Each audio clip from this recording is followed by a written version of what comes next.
Hello and welcome, everyone. It is time to enter the Kumite. This is not a sport. I repeat, this is not a sport. And this is not a podcast. I'm your host, James King, and I'm joined today by my fellow colleague and MMA enthusiast, Daniel Caballero. Then we have our technical engineer over here, the 940 Ninja himself, Sean Myers. Thank you, Hopefully Sean. we get him mic'd up sooner or later. Right, I know. We got to add him into this. There's Definitely no will. reason to keep him Definitely out will. of this. We'll time. Okay, so we're going to be reviewing the most recent fight night. Brunson UFC Vegas 22. 22. Okay. Yes, this is Bilal Muhammad versus Leon Edwards. Great fight. Great welterweight bout. Very quick welterweight bout with a lot to talk about, man. The controversies are awry right now. They're everywhere. I think it's just going to be the new thing, you know. But before we get into the main card, I know we wanted to mention a little bit about Jourdain versus Rojo. Tell me something about that. Charles Air Jourdain, a Canadian talent. This kid has heart. This kid has drive. And, I mean, it's amazing to see when a fighter says that they're going to get the finish and they want to be a UFC champion while on the stool going into the third round, and to then see him proceed to not rest until he gets the finish is absolutely amazing, because you hear it all the time, like, I'm going to get this finish, I want that finish, and then a lot of people don't follow up with that and they can't find time for the finish. But Charles Jourdain would not rest until he finished Rojo, and Rojo, man, he was a warrior. He was tough as nails, and he took it, and he was in that fight every second of the fight. But it seems like Jourdain is giving the people what they want. Everybody always wants to see that fighter just go in and get that finish, you know. And he seems like he's going to be a crowd pleaser. I could see him going very far, especially with the way the UFC is nowadays, where you need to have people that put, you know, fans in the stands. yeah, put on a show, and a technical show too. It's not like he's just a brawler. It's not like He's not another Nate Diaz, you know, just going out there taking punches and giving them back out. I mean, yeah, that's one reason why the people like the Diaz brothers is because they're put on a game. show, You exactly. know, they're there to fight, and they don't have to be the best. You know that and you're they're gonna gonna see finish the blood. fight because they don't ever get finished. You know, you're going to see blood. They're going to be bruised up and just messed up by the end of every fight they go into. Yes, but I mean that was really interesting to watch. Rojo is a high level fighter, and I think he'll do well in the featherweight division. But Charles Jourdain showed that night that he wanted it more, and he wasn't going to rest until he becomes a UFC champion. I would like to see him match up with Max Holloway. I know Holloway isn't the champion, but in my eyes, Max Holloway is the champion because he definitely won that rematch against Volkanovski. Yeah. Oh, man. There's a lot to see from him. I hope he goes far. He's definitely going to be one to watch. But to get back into the main card, let's talk about Anders and Stewart. Now, this started off as a barn burner. I thought Anders was not going to have as much success on the feet as he did, but Stewart, you could tell, was definitely worried about the takedown. And it definitely hindered his takedown. It definitely hindered his striking ability. So Anders started catching him. Anders started taking over. And it's the weirdest thing because this 2 weeks in a row now. This is like you're breaking down his fighting, but nothing happened. It is the same thing as Peter Yan and Aljamain Sterling. What's the deal with these knees, man? Like, So just to clarify, Eric Anders was winning that fight, and he almost had Stewart finished. He had Stewart down on one knee, and he decides to throw a knee to the head to a downed opponent. a nice case of deja vu for anybody who saw UFC 259. Yeah, and exactly, because you know this just recently happened with Piotr Jan versus Aljamain Sterling, where Piotr was winning the fight, and then he decided to throw a knee to a downed opponent, and he actually got disqualified and lost his title for it. However, with this was deemed a no contest.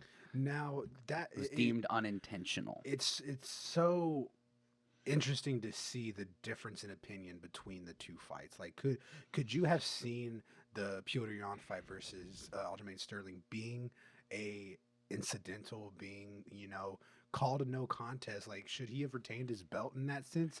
How is it that these fighters don't even get much than a slap on the wrist, or should I say knee to the face, Yeah, when right. Piotr is losing his entire belt?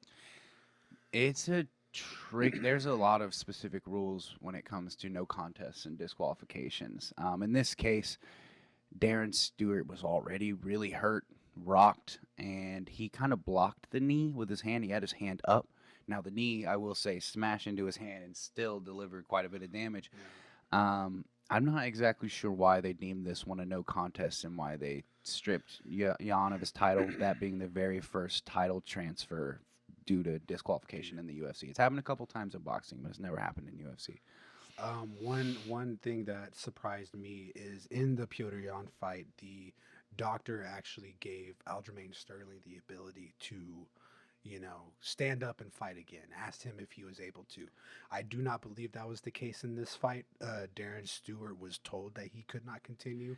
Do you think that is there reason behind the difference in the two? Was it because this knee was just a little bit more overbearing than the Petr knee? It wasn't as bad as the Piotr knee, I will say. Hmm. Then why would they not give him the chance? Do you think Darren Stewart could have continued? I think because of what happened in the Petr Yan fight and the Aljamain Sterling and the controversy that it caused, They probably wanted to just I bel stop it. I think the Sporting Commission doesn't want that controversy again, and they want to stop it. And I agree with that sentiment. I believe that Of course. a doctor should just step in after a big illegal strike, and they should just tell the fighter they can't continue, because a lot of fighters will continue even though they're now compromised due to this illegal strike, and they're not coming into it with the same physical capabilities or lack of limitations. I didn't mind it. I will say that this specific situation, Stewart probably could have continued, just because he kind of blocked the knee. And Especially compared to other fouls where they allow, if you get poked in the eye, if you get hit in the balls, you're gonna be able to take the 5 minutes to gather yeah, yourself to be okay. Do you think the 5 minutes would have been effective in order to let him continue? oh, I think it would have given Stewart a chance to win that fight. I don't know if he would have come back to win that fight, but he he would have been okay. He was rocked more from the damage that he took before he got the knee on the ground, in my opinion. I wasn't there in his shoes, Of course, so we I can't can't say what say actually much hurt more. most. But it did look like he wanted to continue. I just don't think the sporting commissions wanted to take that chance, because they're at the end of the day they're trying to protect the fighters and keep them in top shape. Of course, of course. And you don't want someone to lose a fight due to an illegal strike like that, and then it being because of the illegal strike like that. That's not what you want to see in a fight. Great job to Herb Dean, being able to step in and stop the fight. Of course, giving him time to survive. Now, Stewart was rocked, and the commentators, which I've been having a lot of issues with. Joe Rogan wasn't there that night, but been having a lot of issues with commentating. Obviously, you just I got just to want to bring him talk up. about Joe Rogan commentating. I just had to throw that out there. Don't worry, Joe Rogan. I'm a Joe Rogan fan. I just feel like he's talking like a casual when he's up there. But the commentating was, I feel like they weren't willing to give Stewart the time to bounce back. I feel like he was still in that fight, and I'm so glad that Herb Dean saw that and gave him the opportunity to fight back. Now, it was really unfortunate that Anders decided to throw an illegal knee like that, because Stewart was trying to fight his way back into it. I will say, all in all, that you want to give the fighter an opportunity to fight back, because if they're still in the fight, even if they've taken damage, if you call the fight too early, then you're stripping them of that chance to come back and win. And we've seen that time and time again, where someone has the heart to stick it out, to take that damage, and then to discourage their opponent because they've taken their best shots, and now their opponent isn't performing the same way. Well, where do you think that line lies between a fighter having the heart to continue and a fighter just taking too much damage to be okay for his own safety? I would say as long as they're intelligently fighting back, the fight should continue. As long as they're conscious, for the most part, because I've definitely seen some where they just won't go to sleep, but they're I've just seen taking some damage and too. they're not defending themselves. As long as they're intelligently defending themselves, the fight should continue. You don't want to take away that chance for a fighter to come back and win, because sometimes you just get caught and someone just keeps walking you down, and all of your defensive tactics, they just keep predicting and they keep catching you. And I saw in Darren Stewart's eyes that he wasn't ready to give up yet. It was really unfortunate about the knee, um, but I props to Herb Dean. He's one of the best in the game, and referees, they almost get no, glory for what they So do. little recognition. Of course, from It's such MMA small guys like time us, frames. we'll definitely be ones to appreciate them. But to the common fan, they're just another ref that every other sport, I guess this isn't a sport, but every other It's okay. event, I should say, uh, they have refs that people just have to hate on. Of course, that's where they go to. If there's a foul called in football or basketball, it's the ref's fault. It's not the player's fault. Of course, based on what team you have at this point in time, these refs are there not to judge how people fight and how these fight, you know, take place. It's just a matter of keeping these fighters safe, which Yeah, they do a great job of. I feel like they really do. Most of them. All right, so keep this moving. Let's go ahead and bring up our co-main event. Uh, Misha Serkinov versus Ryan Span. Ryan Span. Superman Superman Span. Span. It's so funny watching him like pull open his non-existent shirt to show off that he's actually Superman. He just really looks like is. Clark Kent. uh, This really showed off Span's technical ability to nullify a grappler. And Span in the past, I felt like he's just too chill. That's the mhm. word that comes to mind, as he's too casual in there. He's not rushing, and which can be good, but when someone's too patient and they're always waiting for that counter, I've seen him give up a lot of opportunities that he could have had in past fights to come out on top. Probably that mindset of being safe. He'd rather not get hit, and he'd rather, Hmm. be well protected in the ring, not take too much damage, so he can give that damage back. Right. I feel like some of those he did ended up taking more damage than he should have. Mhm. I feel like he could have finished a lot of his previous opponents, but he's looking really good. He has good takedown He defense. finished this one a minute and 11 seconds into the first round. See, Serkinov came out as the biggest Canadian talent for the light heavyweight division. He was a judo champion that transferred over to MMA and started taking Brazilian Jiu Jitsu. And within 2 years, he actually won a Brazilian Jiu Jitsu world tournament, which Wow. just absolutely blows my mind. Shows how phenomenal of a grappler he is, but he doesn't like being hit. And then we can see that from MMA. And when he came in, I think he was on a 6 fight win streak in the UFC. He was looking hot. He was looking like the next contender for John Jones at the time. But at the end of the day, like now he's been knocked out 3 times, I believe. His chin's being grinded down. He just can't take some of these punches from these bigger dudes. I feel like what Serkinov needs to do from now on is focus on his wrestling. Judo is fantastic practice. It's a fantastic martial arts. However, he needs to be able to dictate where the fight's going to take place. He needs to work on his takedowns and force someone to the ground. So now they have to put up with him on top. Because those judo trips and those sweeps were not going to be working on Ryan Span. He's got too strong a base, and he was ready to sprawl at any second, and he had danger on the feet every point of engagement as Misha was trying to close the distance. Um, Just another representation of why you can't go into the UFC at just with such a wrestling heavy background. Keeping it all on the ground. You got to be able to stand up with some of these guys because they yeah, will keep you up there.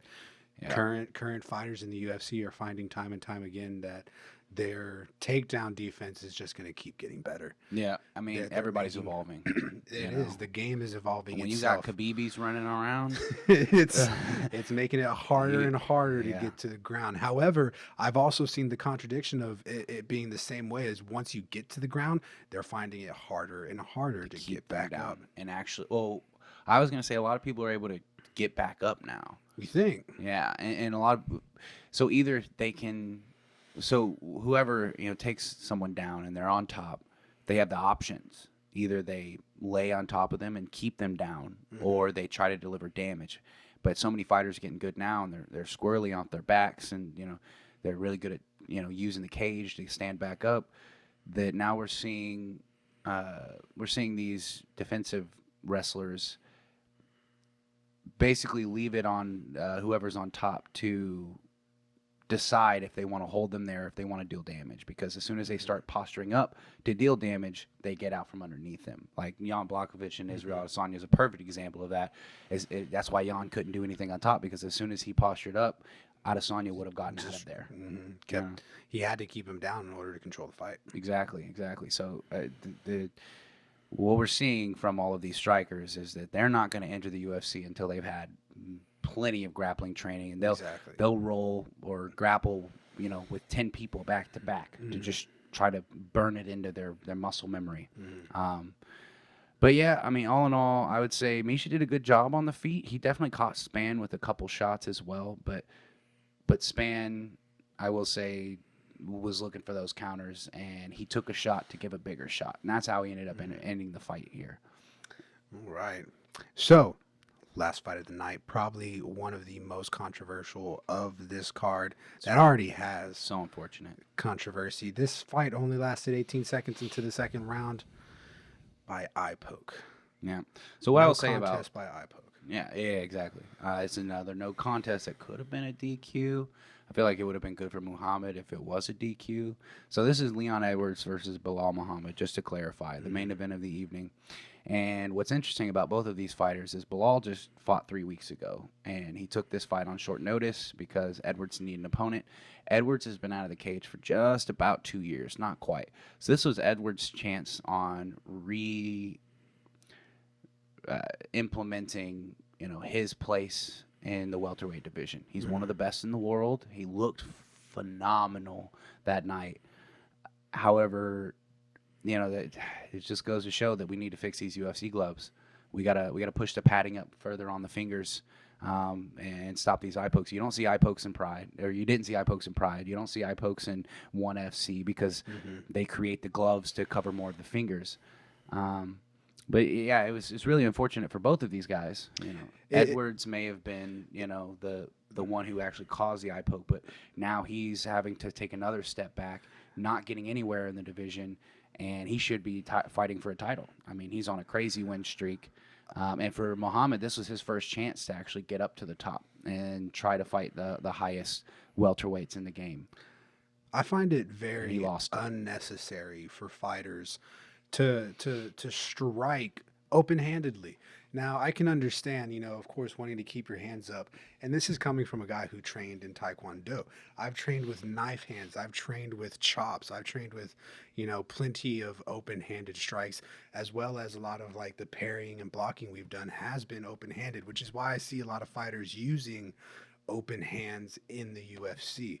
But I am 100% in agreement with you as far as raising the height requirement on the gloves. You can have your hands open but not have loose fingers to get into those eyes.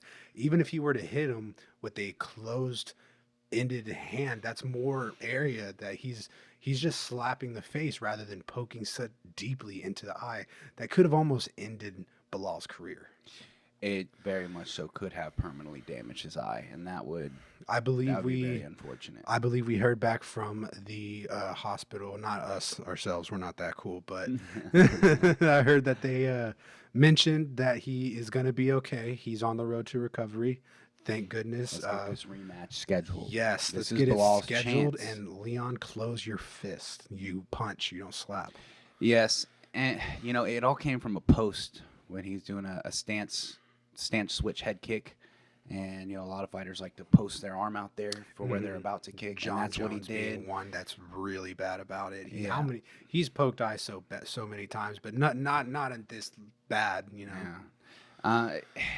So the one thing I will say before we move on from the gloves is the only unfortunate thing about it is it will hinder grappling.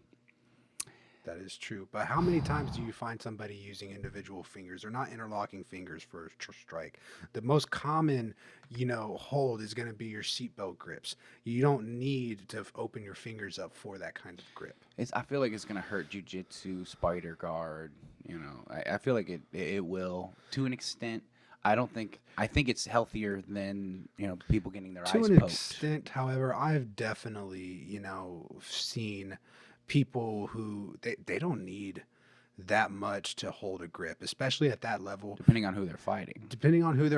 And I mean, some of these guys are Weasley. Yes, but the most natural grip when you're grabbing like that, again, you don't need open fingers. I'm trying to think about like spider guard. Maybe, but a lot of spider guard is to do with feet, and while you're still grabbing hooks and grabbing a hold of limbs, it's not gi where you're able to grab hold of neck collars and wrists, the gi on the wrist or pants. You're not able to grab a hold of those things, so the individual fingers shouldn't be necessary. having them all together and having just palmed hand grips should be all that's needed. I don't think it'll nullify the wrestling and jiu-jitsu and Definitely MMA, not. but I think it definitely will damper the effectiveness of it. I'd I be could be interested wrong. to We'd see have to see how. it. We'd have Yeah, to see it. exactly. We'd have to see it. Yeah, but this is unfortunate, and this could have been something that would be prevented if those gloves were Very better controversial designed. card. Very, very interesting. Every single one of these cards went early. I believe only one of them went into decision. Uh, it's There was a lot sad. of finishes on this card. These fighters came out to put on a show and put some recognition to their name. Sadly, some of them finished in the wrong way, but let's hope that less and less happens instead of the more that we've been seeing It's recently. so unfortunate to see both of these fighters. Both of these fighters needed this win. They needed this win to skyrocket up and get their chance and put their name into the title contendership hat.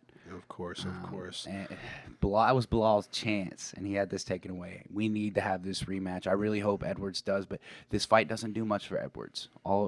He was only doesn't do taking much it for as either. a tune-up fight. Well, it does a lot for Muhammad. If Muhammad wins against Edward, he's in the shot But for now title it doesn't, contention. is what I was saying. And at this point, it does It nothing. would, because Leon is still number 3 in the rankings in the welterweight division. With this no contest, do you see him going down in the rankings at all?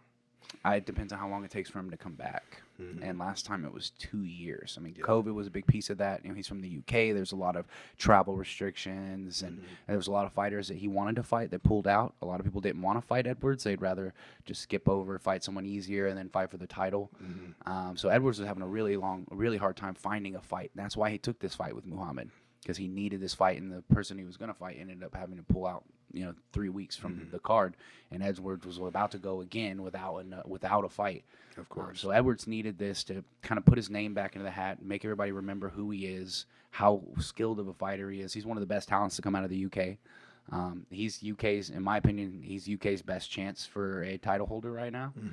And this was Muhammad's chance to break into that top 15. I mean, he broke into the top 15 3 weeks ago when he beat Diego Lima, which was a great fight, and it was a back and forth fight, very competitive.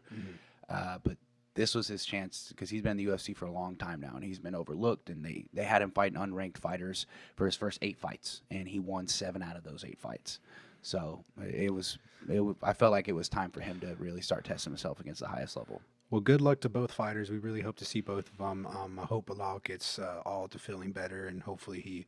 I've been hit in the eye by a wine cork. I could only imagine what that deep of an eye poke could do. Yeah, yeah. I mean, it busted his eyelid, did. went through his eyelid, and then into his eye. It was bad. It was really bad. Hopefully he's all feeling better, and hopefully we see them both back in the cage eventually. Yeah. Okay, before we wrap this up, we have to give a good shout out to the next fight card, Kevin Holland versus Derek Brunson. We'll be releasing a review video of this next week, Hopefully, hopefully. as quickly as we can, we're going to get it out there. Right. It should happen. It definitely will. Okay, so I have to say, Kevin Holland is one of my favorite fighters that I've ever seen enter the UFC. He's so comedic. He has so much personality, and he's always joking in there. He's always having a good time. And he's so creative with his grappling transitions and his scrambles. I mean, this dude's doing Eminari rolls like nobody's business. But he's going to be fighting Derek Brunson. So I kind of want to, put my pick in the hat here and see, if I get it right. But as much as I love Kevin Holland and as much as he's a, top level contender, he is fighting a strong wrestler and heavy pressure fighter in Derek Brunson. Derek Brunson's been one of the veteran gatekeepers of the middleweight division for a while now. He's been keeping a lot of really good fighters out of that top 5. So all in all, I would say Kevin Holland's definitely the better striker. The problems I see for Derek Brunson is he keeps his chin sky high, and he never has his guard up. He always has his guard out, and he throws these big winging punches. So I could definitely see Kevin Holland catching him and knocking him out clean. However, his wrestling is going to be a problem because I feel like Kevin Holland is a little too patient, and he allows exchanges and transitions that he doesn't necessarily have to just to prove a point. He wants to show that he's a good grappler and a good striker.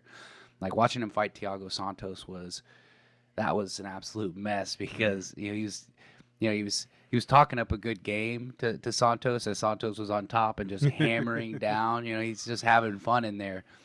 All right, it's time for my official pick, James King official pick. Yes, We're gonna be that formal about it. Kevin Holland and Derek Brunson. This is a tough one. This is hard to call. I will say my heart, my gut is telling me Derek Brunson's going to take this victory. You think Derek Brunson has it? I do. I do. I think Kevin Holland is a phenomenal talent. He's one of the most comedic fighters I've ever seen. He's always having a good time in there. And he'll talk to someone, even if they're winning. He'll talk to them and give them props as they're winning and what they're doing right. However, I feel like Holland he allows for transitions and exchanges to happen that he doesn't necessarily need to. I mean, I've seen him fight with grapplers and as the better striker and then try to take them down. He'll do that a lot just to prove that he's good at grappling. Overall, though, I do say that there is a good chance that Kevin Holland can win this fight because Derek Brunson, he plows forward, he moves linearly in straight lines with his chin sky high and his arms at his sides to throw these big looping hooks and powerful straights. I feel like I would not be surprised if Kevin Holland catches him on the button and finishes the night early.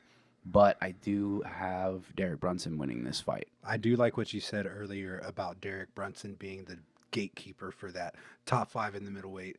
Veteran. He is. He's 20-7 record. Kevin Holland not too far behind with the 20-5. Now, my biggest thing here to contradict what your pick is Kevin Holland has about a 4-inch reach advantage. Do you think he has what it takes to implement that and use it effectively? I think Israel Adesanya laid out the perfect blueprint to beat Derek Brunson. And if Kevin Holland is playing range management, I think so. However, Kevin Holland likes to clinch. He likes to mix it up all the time because he's a mixed martial artist at heart. You could see it. He likes to do all of the things. I see him allowing those grappling exchanges to happen, and all that does is give Brunson a chance to grind out a victory. I could definitely see Kevin Holland, countering him cleverly right on the button and knocking Brunson out. That's not out of the question at all. And I want Kevin Holland to win this fight because I want to see him fight Israel Adesanya. I think that'd be a fantastic fight. It'd be so fun to watch. Very, very interesting. I know they would both bring some great personalities to the table. Oh, man, the pre-fight press conferences are going to be great. So funny. Oh, my gosh. But overall, I do have Derek Brunson winning this fight. That's my pick. Well, the greatest thing about MMA is that you can have all the analysis in the world, all the technology that tells us every strike, every minute detail about it, but it's still all can up happen to whatever happens in the cage. Fight. These fighters walk in, they leave it all out there, and we just have a good time watching. Yeah. Okay, well, that will be the end of Enter the Kumite. We're going to go ahead and wrap this up. I would like to thank you, Daniel Caballero. Thank you, sir. For being here with me today and entering the Kumite and discussing all things mixed martial arts. I'd like to thank our technical engineer, the 9-4 Ninja himself, Sean Myers. He did a fantastic job. Yes, sir. Thank you, sir. Get him mic'd up real soon. Oh, definitely. We're working on it. Everything here is going to eventually get better. Hopefully, whatever's behind here gets better too. And I would like to thank all of the fighters for going out there and putting on a bloody war for our entertainment, gladiatorial combat. Y'all are the stars, the true stars. Warriors. They should pay y'all what they pay other people in sports. They're working to it. They got to figure out the sponsorships and stuff first. And I'd like to thank all of the audience for entering the Kumite with us and being here. And thank you, guys. Trying to learn. And you're still at the very beginning of this, so if y'all stick us through, we promise y'all won't be upset. You got good content coming in the future. Thank you so much for your time with us today. Y'all have a good one.